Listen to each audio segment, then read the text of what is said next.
अस्सलाम वालेकुम दोस्तों, अगर आप अपनी हेल्थ के बारे में बहुत कॉन्शियस हैं तो ये वीडियो आपके लिए, क्योंकि इस वीडियो को देखने के बाद आप अपनी मेडिकल रिपोर्ट्स खुद पढ़ सकते हैं, अपना प्रॉब्लम खुद डायग्नोस कर सकते हैं। अगर आपने खुद नहीं भी करना तो कम से कम जो भी डॉक्टर से आपने ओपिनियन ली है, सेकंड ओपिनियन आप खुद लें। तीसरा ये कि जो मेडिकल प्रोसेस है वो आप खुद फॉलो कर सकते हैं, खुद अपना मेडिकल प्रोसेस पहले बनाएं और उसको फॉलो करें। क्योंकि आपको पता है कि बहुत सारे प्रॉब्लम्स हैं यहाँ पे, डॉक्टर्स जो हैं इधर से उधर उधर से उधर, आपको पूरा बहुत मुश्किल से ट्रीटमेंट सही मिलता है। मैं ये क्यों कह रहा हूँ, क्योंकि जो ChatGPT 4 है उसने US का मेडिकल एग्ज़ाम फ्लाइंग कलर के साथ क्लियर किया है, ना कि पासिंग मार्क के साथ। और ना कि ये मेडिकल एग्ज़ाम क्लियर किया है, बल्कि जो डायग्नोसिस प्रोसेस है वो लाखों कंडीशन में से एक कंडीशन उसे ढूंढ के और वो विद इन सेकेंड उसको कर सकता है। अच्छा, दूसरी तीसरी बात ये कि आप मेरे कहने पे ना जाएं, ये कौन कह रहा है, ये ये हार्वर्ड यूनिवर्सिटी का जो प्रोफेसर इसाक है वो कह रहे हैं, जिनकी कंप्यूटर साइंस में और जो फिजिशियन भी हैं 2 डिग्री हैं, और उन्होंने 2 मेडिकल कॉलेज से ये टेस्ट करवाया और इसके जो ज़बरदस्त इसका रिज़ल्ट आए और इन्होंने ये बहुत अच्छा उसने डायग्नोस किया। अच्छा, उन्होंने 3 फाइंडिंग है, उसके बाद हम चलते हैं कि हम अपना कैसे डायग्नोस करेंगे।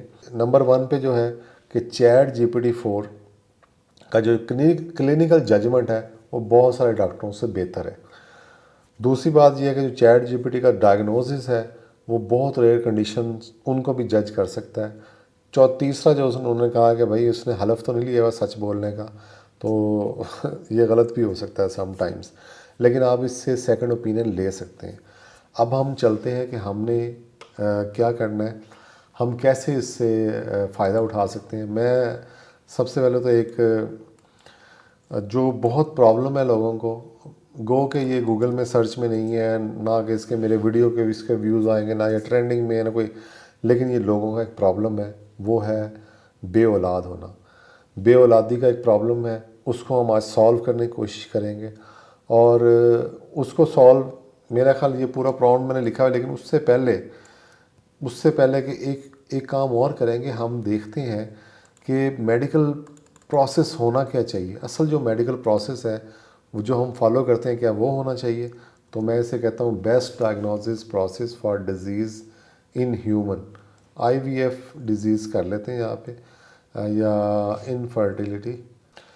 जितनी देर में ये लिखता है मैं आपको बता दूं कि जब ये वीडियोस नहीं आ रही थी उससे पहले हम मेडिकल पे काफ़ी वीडियो बना रहे थे, तो मैं एक किताब पढ़ रहा था, it start from the egg. ये बहुत अमेजिंग बुक है इनफर्टिलिटी पे। इस पे मुझे वीडियो बनाने का मौका नहीं मिला, ये पूरी रिसर्च पे। इससे बे औलाद जो लोग हैं उनको बहुत फ़ायदा होना था। मैं मादर चाहता हूँ, लेकिन मैं कोशिश करूँगा कि मैं इसी वीडियो में इसको कवर कर दूँ। कैसे कवर करूं, क्योंकि ये पूरी बुक पढ़ने के बाद मुझे जो समझ आई थी, सिंपल से 2-3 चीज़ें हैं। वो ये कि एक तो जो हर चीज़ है वो उसकी जो बेस है वो एग है, और वो ख़वातीन से शुरू होती है। मर्दों में ये मसला 3% है, और जबकि औरतों में ये मसला 97% है। तो औरतों का जो एग का प्रॉब्लम है, 30 साल से अगर ऊपर उसकी शादी होती है तो उसके चांस कम होना शुरू हो जाते हैं, और 40 साल की उम्र तक ये 20% रह जाते हैं। तो इसलिए जल्द से जल्द शादियां करें। तो ये एक तो बहुत है। उसके बाद खुराक है, उसके बाद और है जो एग है उसको पावरफुल, उसको बेहतरीन करना है, तब ये होगा। पर उसने जी लैब प्रोसेस लिख दी है, मैं इसे कहता हूँ गिव मी इन लिस्ट।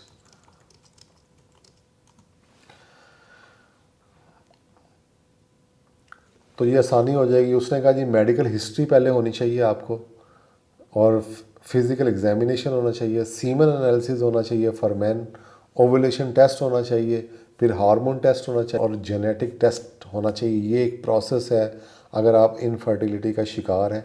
ये दोनों मेल फीमेल को दोनों के टेस्ट उसने लिखे हैं। ये आपने ये प्रोसेस फॉलो करना है।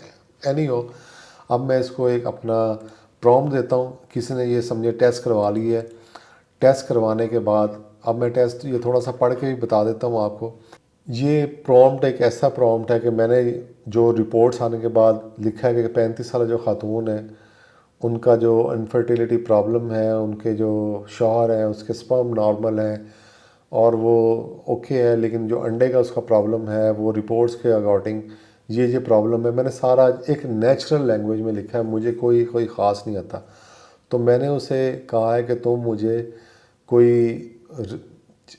इसको फर्टिलाइज होने के लिए, इसको प्रोसेस करने के लिए, इसको कामयाब करने के लिए बताओ, क्योंकि जो प्रेगनेंसी 5वां दिन है तो प्रेगनेंसी टेस्ट जो है वो नेगेटिव आया है, तो मैं अब क्या करूं।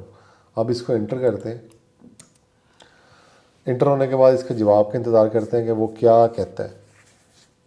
जो ये लिख रहा है कि आई एम नॉट डॉक्टर, और ये इसकी वजह ये है कि बहुत सारे मुल्कों में पाबंदी है जिसकी वजह से इसको ये लिखना पड़ता है कि मैं उसको अपनी तरफ से वो सेफ साइड ले लेता है। अब उसने रिपोर्ट आपकी पढ़ के पूरा उसको एग्जामन देना शुरू कर दिया कि आपने ये करना है।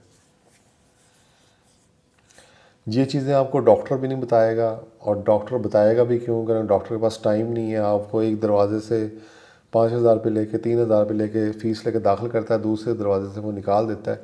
ये डॉक्टर्स हैं, ठीक है, टाइम नहीं है ज़्यादा लोगों के लिए, कम डॉक्टर हैं यहाँ पे, लेकिन आपको ये जो ChatGPT-4 है ये 1 बाय 1 हर चीज़ आपको क्लियरली सब कुछ बता रहा है। तो कहने का मकसद ये है कि आपने जो अपना जो भी आपका प्रॉब्लम है, जो भी आपकी इवन के रिपोर्ट्स आती हैं, आपने रिपोर्ट्स इसको यहाँ लिख देना है, और लिखने के बाद इससे इसका आंसर पूछना है तो ये आपको ज़रूर आंसर देगा। अच्छा, उसको आपने गूगल से थोड़ा सा ज़रूर वेरीफाई करना है, क्योंकि सम टाइम जो कैलकुलेशंस हैं या सम टाइम आपको गलत भी दे सकता है, लेकिन आपके पास एक फ्री में सेकंड ओपिनियन आ जाएगी। अच्छा, उसने सारा कुछ हमें बता दिया कि पहले इंक्रीजिंग FSH डोज उसने कहा कर दो।